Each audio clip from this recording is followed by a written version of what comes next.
전 세계가 경악한 한 사건, 한국의 기술이 중동 사막을 뒤바꿨습니다. 하루 10km씩 걸으며 물을 구하던 13살 소년, 라심은 절망의 나날 속에서 살아가던 마을에서 자라났습니다. 하지만 그의 인생은 놀라운 전환점을 맞이합니다. 서울대학교를 졸업한 라심은 이제 중동 전역에 생명을 불어넣는 혁신가로 거듭났습니다.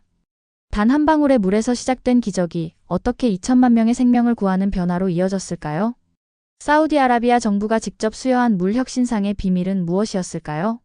죽어가던 마을에 한국 엔지니어들이 가져온 혁신적인 기술이 한 소년의 운명과 그의 공동체를 어떻게 완전히 바꾸어 놓았는지 지금 그 감동적인 이야기를 시작합니다. 저는 발가락 사이로 느껴지는 뜨겁고 거친 모래의 감촉을 기억해요. 저는 타는 듯한 태양 아래에서 수 킬로미터를 걸었어요. 제 이름은 라심 알라민이고 이것은 단 한 방울의 물이 모든 것을 바꾼 이야기예요. 제가 10살이었을 때 사우디아라비아 타북 사막에 있는 저희 작은 마을은 항상 목이 말랐어요.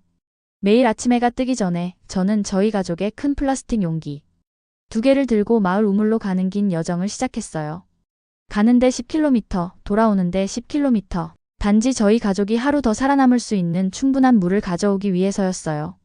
사막의 태양은 마치 적처럼 제 등을 내리쳤어요. 제 발은 얇은 샌들을 통해 불타올랐어요. 때로는 멈춰서 그저 계속 가기 위해 소중한 몇 방울의 물을 발에 부었어요. 지평선은 꿈처럼 반짝였고 모든 것이 그냥 사라질지도 모른다는 생각이 들었어요.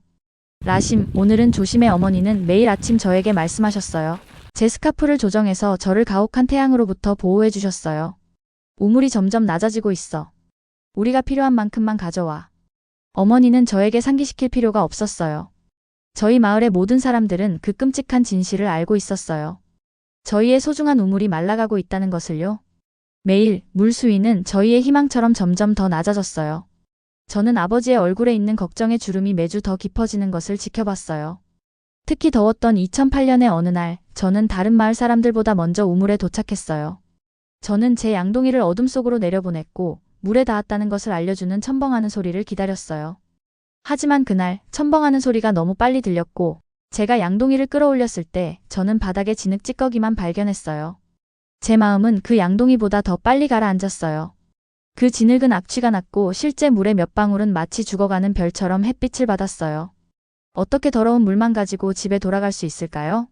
제 여동생 파라는 고열로 아팠어요. 그녀는 우리 모두보다 깨끗한 물이 더 필요했어요. 아마도 내일은 더 나아질 거야, 노인 우물지기가 말했지만 그의 눈은 다른 이야기를 말해주고 있었어요. 저는 그의 눈에서 두려움을 봤어요. 밤낮으로 제 뱃속에 살고 있는 것과 같은 두려움이었어요. 그날 저는 반쯤 빈 용기를 들고 집으로 터벅터벅 걸어갔어요. 제 작은 어깨에 가족의 갈증의 무게를 느끼면서요. 물은 매 걸음마다 철벅거렸고 제가 얼마나 적게 가져가고 있는지 상기시켰어요. 제 팔은 아팠지만 제 마음만큼은 아니었어요. 몇 주가 지나자 점점 더 많은 가족들이 짐을 싸서 대도시로 이사갔어요. 저희 마을은 천천히 갈증으로 죽어가고 있었어요. 먼저 아흐메드 가족이 떠났고 그 다음에는 나시르 가족이 떠났어요. 각 빈집은 저희 마을의 미소에서 빠진 이빨 같았어요. 학교는 아이들이 충분히 남아있지 않아서 문을 닫았어요. 예전에 물건을 교환하던 작은 시장은 조용해졌어요. 심지어 새들도 여기에 미래가 없다는 것을 알고 있는 것처럼 떠나는 것 같았어요. 밤에 저는 깨어서 누워 제 여동생의 힘든 숨소리와 부모님의 속삭이는 걱정을 들었어요. 저희 집의 얇은 벽은 그들의 두려움을 저에게서 숨길 수 없었어요. 우리는 여기에 더 이상 머물 수 없어. 아버지는 목소리가 갈라지면서 말씀하셨어요. 여기에는 우리를 위한 것이 아무것도 남아있지 않아. 하지만 우리는 어디로 갈까요? 어머니는 대답하셨어요. 이곳이 우리의 집이에요. 그들의 속삭임은 제가 잠들었다고 생각할 때까지 계속되었어요. 하지만 그 당시에는 잠이 좀처럼 쉽게 오지 않았어요. 이 사막은 여러 세대 동안 저희의 집이었어요. 제 할아버지는 그의 할아버지가 이곳에 정착했던 이야기를 해주셨어요. 물이 땅에서 솟아나오는 이 소중한 곳을 발견했다고요. 이제 그 기적은 끝나가고 있었고 그와 함께 저희의 삶의 방식도 끝나가고 있었어요. 떠나야 한다는 생각은 저를 어떤 우물보다 더 깊은 외로움으로 채웠어요. 저는 작은 창문을 통해 별들을 바라보며 조용히 도움을 구했어요. 우리 모두를 구할 수 있는 무언가를요. 사막의 밤하늘은 너무 맑았어요. 수천 개의 별들이 우리가 고통받는 것을 지켜보고 있었지만 도울 수 있는 일은 아무것도 하지 않았어요. 저는 거의 매일 밤 물에 대해 꿈을 꿨어요. 제 꿈속에서 저는 영원히 펼쳐지는 시원하고 맑은 호수로 뛰어들곤 했어요. 저는 배가 가득 찰 때까지 마시고 제 팔다리가 피곤해질 때까지 수영했어요. 그런 다음 저는 깨어나서 목이 마르고 갈라진 채로 제가 어디에 있는지 기억했어요. 때로는 밤에 몰래 밖으로 나가서 아버지가 한때 작은 정원을 가꾸려고 했던 말라버린 밭을 바라보곤 했어요. 갈라진 땅은 마을 장로들의 주름진 얼굴처럼 보였고 더 나은 날들의 이야기를 들려주는 것 같았어요. 제가 알지 못했던 것은 도움이 이미 오고 있었다는 거예요. 제가 한 번도 들어보지 못한 곳에서 오고 있었어요. 한국이라는 나라에서 제가 발음조차 할 수 없는, 제가 상상조차 할 수 없는 기술을 가지고 있는 사람으로부터요. 하지만 그 도움이 도착하기 전에 저희는 저희 마을이 겪어본 가장 어두운 날들을 맞이하게 될 거예요. 그 낯선 사람들이 저희 마을에 도착한 날은 모든 것을 바꿔놓았어요.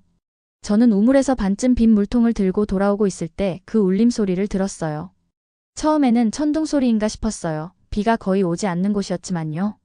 그리고 저는 그들을 봤어요. 5대의 커다란 하얀 트럭이 먼지 구름을 일으키며 저희 마을 광장으로 들어오고 있었어요. 제 지친 다리는 무슨 일이 일어나고 있는지 보기 위해 달려갈 때 새로운 에너지를 찾았어요. 트럭 옆면에는 이상한 글씨가 있었어요. 아랍어 글자가 아니라 제가 한 번도 본 적 없는 기호들이었어요. 깨끗한 옷과 밝은 노란색 헬멧을 쓴 사람들이 내렸어요. 그들의 얼굴은 저희와 달랐어요. 눈 모양이 달랐고 그들이 사용하는 언어는 제 귀에 음악처럼 들렸어요. 저 사람들은 누구죠? 저는 가까이에서 지팡이에 기대어 서 있던 하킴 노인에게 물었어요. 한국 사람들이야. 그는 경이로움이 가득한 목소리로 말했어요. 세계 반대편에서 온 사람들이지. 그들 중에는 리더로 보이는 한 사람이 있었어요. 그는 키가 크고 검은 머리에 미소 지을 때 눈가가 주름지는 친절한 눈을 가진 사람이었어요. 그는 옆에 있는 더 키가 작은 사람에게 말했고 그 사람은 저희를 향해 돌아서서 아랍어로 말하기 시작했어요. 제 이름은 파리드입니다. 저는 통역사입니다. 키가 작은 사람이 말했어요. 이쪽은 한국에서 온 이민호 프로젝트 매니저입니다. 그들은 저희 마을을 도우러 왔습니다. 마을 사람들의 무리가 점점 커졌어요. 모두가 이 낯선 사람들이 무슨 말을 할지 듣고 싶어 했어요. 요즘에는 거의 집을 나가지 않는 제 아버지마저도 들으러 왔어요. 통역사를 통해 민호 씨는 불가능해 보이는 것을 설명했어요. 그들은 저희에게 물을 가져오기 위해 왔다고 했어요. 오늘이나 내일만이 아니라 영원히요. 그들은 홍해에서 소금물을 가져와 깨끗하게 만들고 파이프를 통해 저희 마을까지 보내는 시스템을 만들 거라고 했어요. 저는 제 물통을 더 꽉 쥐었어요. 이것이 진짜일까요? 아니면 또 다른 빈 약속일까요? 그날 밤 저는 서둘러 집에 가서 어머니와 파라에게 소식을 전했어요. 제 여동생의 눈은 열로 반짝였지만 제가 이야기를 전해주자 미소를 지었어요. 마법이야. 파라는 바닥의 매트에서 속삭였어요. 아니야, 저는 말했어요. 비록 제 마음속으로는 똑같이 불가능해 보였지만요. 과학이야. 한국 과학이야. 다음 날 아침 우물에 가는 대신 저는 일하는 한국 엔지니어들을 보기 위해 몰래 빠져나왔어요. 그들은 저희 마을 가장자리에 큰 텐트를 설치했고 테이블 위에 종이를 펼쳐놓고 있었어요. 그림과 지도들이었어요. 저는 큰 바위 뒤에 숨어서 그들의 모든 움직임을 지켜봤어요. 그들은 이상한 도구로 땅을 측정하고 그들의 음악 같은 언어로 대화했어요. 민호 씨는 주변을 걸으며 가리키고 지시를 내리고 있었어요. 갑자기 그는 돌아서서 저를 똑바로 쳐다봤어요. 제 심장이 뛰었어요. 저는 그가 제가 엿보는 것에 화를 낼까봐 걱정했지만 대신에 그는 미소를 지으며 걸어왔어요. 너 궁금한 거지, 맞아? 그는 서툰 아랍어로 물었어요. 그의 말은 우스꽝스럽게 들렸지만 저는 이해했어요. 제가 고개를 끄덕이자 그는 저에게 더 가까이 오라고 손짓했어요. 좋아. 호기심 많은 마음이 미래를 만드는 거야. 그는 저에게 그들의 계획을 보여주었어요. 저희 마을에 깨끗한 물을 가져올 파이프와 펌프, 필터의 그림이었어요. 종이에는 제가 읽을 수 없는 숫자와 단어들이 가득했어요. 이것은 담수화 시스템이야. 그는 천천히 말했어요. 바닷물에서 소금을 제거해 마실 수 있게 깨끗하게 만들지. 저는 그가 보여준 대부분을 이해하지 못했지만 가장 중요한 부분은 이해했어요. 희망이요. 몇 달 만에 처음으로 저는 마치 신선한 샘물처럼 제 안에서 희망이 솟아오르는 것을 느꼈어요. 얼마나 걸려요?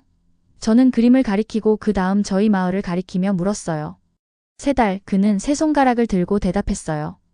3달간의 힘든 작업, 그리고 세대를 위한 물.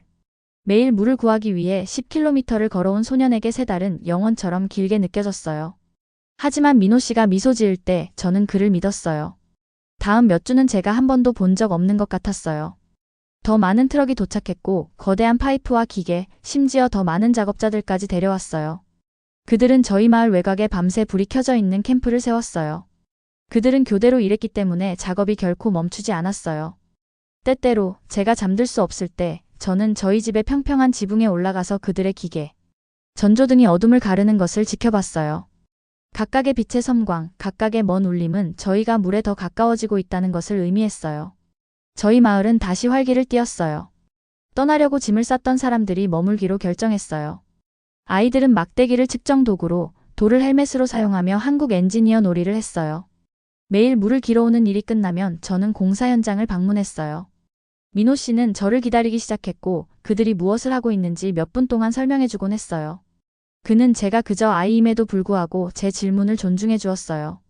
한국에서는 그는 모래를 금빛으로 물들이며 사막 위로 해가 지는 어느 저녁에 저에게 말했어요. 우리는 투쟁하고 재건하는 것이 무엇을 의미하는지 알아. 50년 전 내 나라는 가난했어. 지금 우리는 세계를 돕는 기술을 만들고 있어. 그는 자신의 나라 사진이 있는 작은 책을 꺼냈어요. 저는 구름에 닿은 높은 건물들, 넓은 강을 가로지르는 다리들, 그리고 너무나도 많은 초록색을 봤어요. 나무와 풀이 모든 곳에 있었어요. 언젠가 민호 씨는 먼저 사진을 가리키고 그 다음 저희 마을을 가리키며 말했어요. 아마 너도 다른 사람들을 돕는 것들을 만들 수 있을 거야. 그의 말은 제 마음에 씨앗을 심었어요. 그날 밤 수년 만에 처음으로 저는 물에 대한 꿈을 꾸지 않았어요. 대신 저는 무언가를 만드는 꿈을 꿨어요. 한국 사람들이 저희의 삶을 바꾸고 있는 것처럼 삶을 변화시킬 수 있는 놀라운 것들이요. 저는 매일을 세웠어요. 87, 88, 89. 89째 날 저희 마을은 흥분으로 가득 찼어요.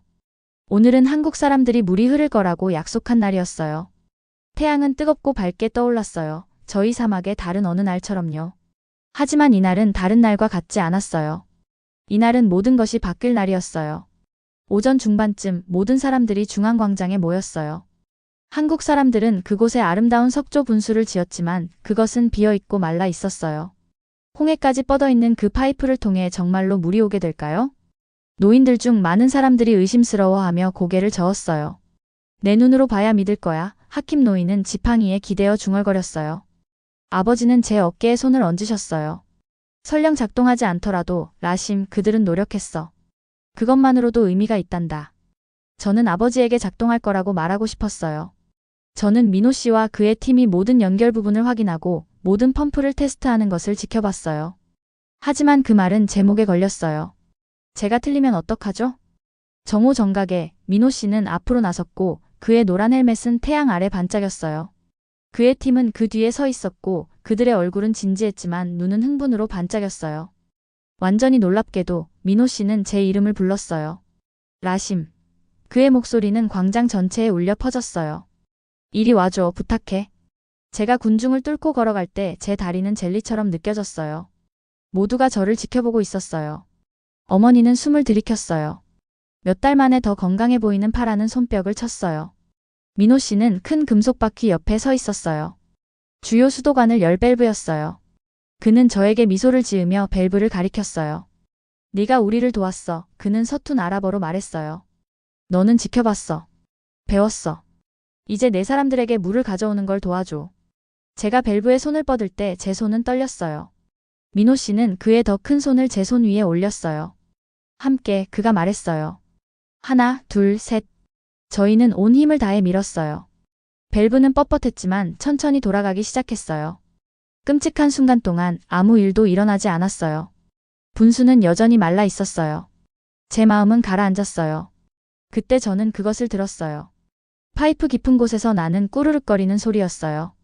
그것은 점점 더 커졌어요. 마치 다가오는 기차처럼요. 갑자기 물이 분수대 꼭대기에서 터져나왔어요. 맑고 깨끗한 물이 공중으로 솟구쳐 올라 햇빛을 받아 1000개의 반짝이는 물방울로 나뉘어 아래 분지로 떨어졌어요. 물이다. 누군가가 소리쳤어요. 물이야. 마을 전체가 환호성을 질렀어요. 아이들은 앞으로 달려가 그 기적을 만지기 위해 손을 뻗었어요. 여자들은 기도하며 무릎을 꿇었어요. 결코 감정을 드러내지 않던 남자들도 기쁨에 공개적으로 눈물을 흘렸어요. 저는 민호 씨 옆에서 얼어붙은 채로 서 있었어요. 제가 보고 있는 것을 믿을 수 없었어요. 물, 제 평생에 본 것보다 더 많은 물이 분수에서 끝없이 쏟아지고 있었어요. 그리고 저는 그것이 일어나도록 도왔어요. 한 방울씩 삶을 바꿔. 민호 씨는 축하 소리 위로 소리쳤어요. 그의 얼굴은 기쁨으로 빛났어요. 제시아도 물이 흐르는 것을 지켜보며 눈물로 흐려졌어요. 그 파이프를 통해 흐르는 것은 단지 물이 아니었어요. 그것은 생명 그 자체였어요. 그것은 제 여동생이 더 나아지는 것이었어요. 그것은 제 아버지가 다시 농사 짓는 것이었어요. 그것은 아이들이 무거운 용기를 나르는 대신 노는 것이었어요. 그것은 저희 마을의 누구도 다시는 목마르지 않을 미래였어요. 그날 밤 수년 만에 처음으로 저희 마을의 누구도 목마른 채로 잠자리에 들지 않았어요. 저는 깨끗하고 시원한 물로 유리잔을 채워서 파라에게 가져다 주었어요. 그녀는 모두 마시고 저에게 미소를 지었어요. 이것은 마법이야? 그녀는 졸린 목소리로 물었어요. 저는 밸브와 파이프, 펌프에 대해 생각했어요. 민호 씨의 팀이 밤낮으로 일하는 것, 바닷물에서 소금을 제거할 수 있는 과학에 대해 생각했어요. 하지만 저는 또한 물이 처음 분수에서 터져나온 순간에 대해 생각했어요. 그것이 얼마나 기적처럼 느껴졌는지요. 저는 그녀의 머리를 매만지며 속삭였어요. 어떤 면에서는 그것은 마법이야. 가장 좋은 종류의 마법이지. 물은 모든 것을 바꿨어요. 몇 주 안에 저희 마을은 변화하기 시작했어요. 작은 초록 식물들이 이전에는 아무것도 자라지 않았던 모래흙을 뚫고 올라왔어요. 죽어가는 마을을 떠났던 사람들이 돌아오기 시작했어요. 비어있던 집들은 다시 가족들과 웃음소리로 채워졌어요. 저희 학교는 다시 문을 열었어요. 물을 길어오기 위해 하루 종일 걷는 대신 저는 이제 배우는데 시간을 보냈어요. 그리고 저는 지식에 굶주려 있었어요. 저는 이전보다 더 열심히 공부했어요. 과학은 제가 가장 좋아하는 과목이 되었어요. 저는 한국 물 시스템이 어떻게 작동하는지 이해하고 싶었어요. 그들은 어떻게 바닷물에서 소금을 제거했을까요? 어떻게 사막을 가로질러 수 킬로미터나 물을 펌프로 끌어올렸을까요?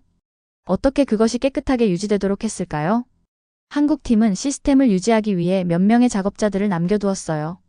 저는 그들이 웃을 때까지 질문하며 그들을 따라다녔어요. 넌 엔지니어가 되어야 할 것 같아. 그들 중 한 명이 저에게 말했어요. 그 말은 제 머릿속에 남았어요. 엔지니어. 문제를 해결하고 사람들을 돕는 것을 만드는 사람. 민호 씨처럼요. 6년이 지났어요. 저희 마을은 번창했어요. 저희는 이제 정원을 가지고 있었고 아버지는 심지어 작은 대추야자 과수원도 심으셨어요. 파라는 강하고 건강하게 자라서 반에서 최고 학생이 되었어요. 제가 16살 때 저는 학교 프로젝트로 작은 태양광 물 펌프 모델을 만들었어요. 저는 금속과 플라스틱 조각들, 그리고 한국 유지보수 작업자 중 한 명이 준 작은 태양 전지판을 사용했어요. 제 선생님은 너무 감동받아서 저희 프로젝트를 리야드 과학 박람회에 출품했어요. 저는 리야드에 가본 적이 없었어요. 수도는 저희 마을에 비해 크고 시끄러웠어요. 높은 건물들, 분주한 거리들, 그리고 너무 많은 사람들. 저는 사우디아라비아 전역에서 온 수백 개의 다른 프로젝트들 사이에서 제 프로젝트를 설치하며 작고 두렵게 느껴졌어요. 그냥 나에게 설명한 것처럼 설명하면 돼. 아버지는 제 어깨를 꼭 쥐며 말씀하셨어요. 그래서 저는 그렇게 했어요. 저는 심사위원들에게 제 작은 펌프가 어떻게 태양 에너지를 이용해 물을 이동시키는지 보여주었어요. 저는 그것이 어떻게 전기가 없는 외딴 마을에서 사용될 수 있는지 설명했어요. 저는 그들에게 저희 마을에 대해 그리고 한국 기술이 어떻게 저희의 삶을 바꾸었는지 말했어요. 놀랍게도 저는 1등을 했어요. 상은 제가 상상할 수 있는 것 이상이었어요. 한국의 서울대학교에서 환경공학을 공부할 수 있는 전액 장학금이었어요. 그 소식은 빠르게 저희 마을에 퍼졌어요. 모두가 축하했어요. 하지만 어머니만큼 기뻐한 사람은 없었어요. 내 호기심이 너를 세계 반대편으로 데려가는구나. 그녀는 눈물에 젖은 눈으로 말씀하셨어요. 그날 저녁 저는 전화를 받았어요. 민호 씨였어요. 그는 여전히 가끔 저희 마을 물 시스템을 확인했고 누군가가 그에게 제 장학금에 대해 알려주었어요. 보이지? 그는 전화기를 통해 목소리가 지직거리며 말했어요. 이것이 변화가 일어나는 방식이야. 먼저 물, 그 다음 지식, 그리고 혁신. 이제 너는 한국에 와서 배울 거야. 그런 다음 너는 우리가 너희 마을을 도운 것처럼 다른 사람들을 도울 거야. 가족을 떠나는 것은 제가 지금까지 해본 가장 힘든 일이었어요. 비행기 타기 전날 밤 저는 저희 마을 분수대 옆에 혼자 앉아 있었어요. 수년 전 처음으로 저희에게 물을 가져다 준 그 분수대였어요. 부드럽게 물이 튀는 소리는 제가 왜 가는지를 상기시켜 주었어요. 더 많은 기적을 제 고향과 같은 곳으로 가져오는 방법을 배우기 위해서였어요. 돌아올게요. 저는 분수대에게 사막 자체에게 속삭였어요. 약속해요. 한국은 제가 상상했던 것과 전혀 달랐어요. 비행기 창문에서 저는 초록으로 덮인 나라를 보았어요. 어디에나 산과 강이 있었어요. 서울은 구름에 닿은 불빛과 높은 건물들의 도시였어요. 그리고 어디에나 물이 있었어요. 도시를 관통하는 강들, 모든 공원에 있는 분수대들, 그리고 아무도 그것이 얼마나 기적인지 눈치채지 못하는 것 같았어요. 서울대학교에서 저는 그 어느 때보다 더 열심히 공부했어요. 언어는 어려웠고 과학은 도전적이었지만 제가 포기하고 싶을 때마다 저는 저희 마을을 기억했어요. 저는 타는 모래 위를 물통을 들고 다니던 날들을 기억했어요.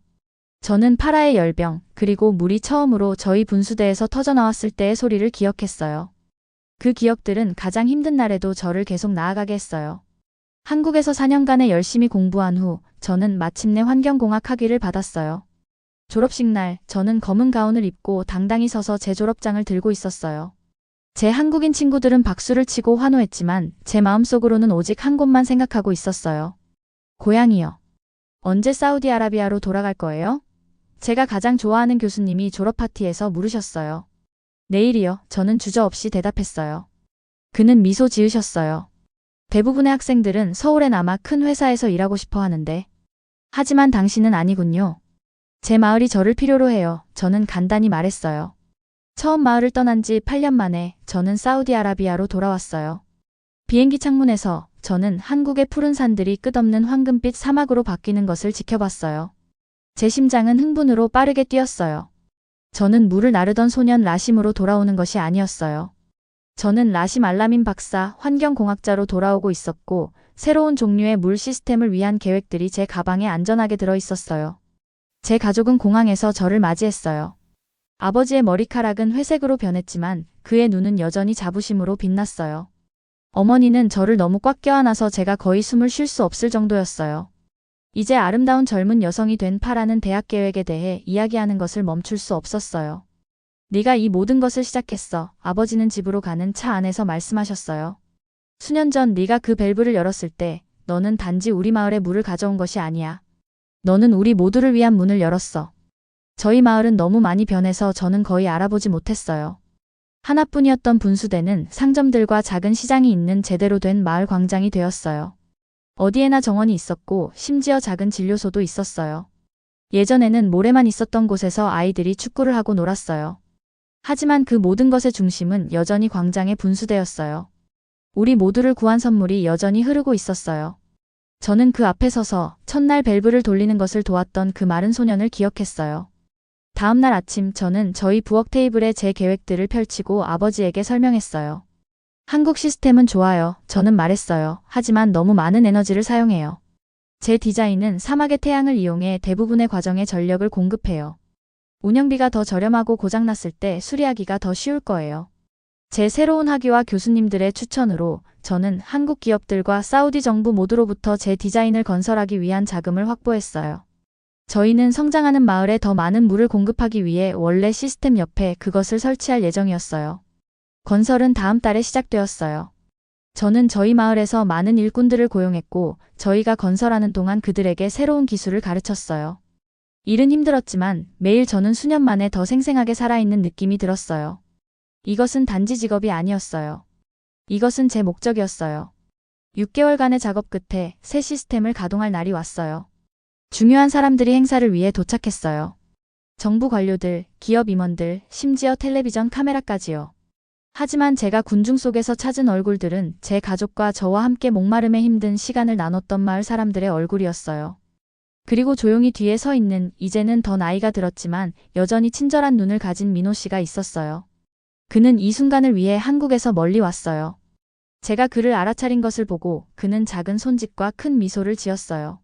시스템을 켤 시간이 되었을 때 저는 그에게 제어판으로 함께 와달라고 초대했어요. 수년 전 당신은 호기심 많은 소년이 그의 마을에 물을 가져오는 것을 도와주셨어요. 저는 감정으로 목소리가 떨리며 말했어요. 오늘 그 소년은 그 명예를 돌려드리고 싶어요.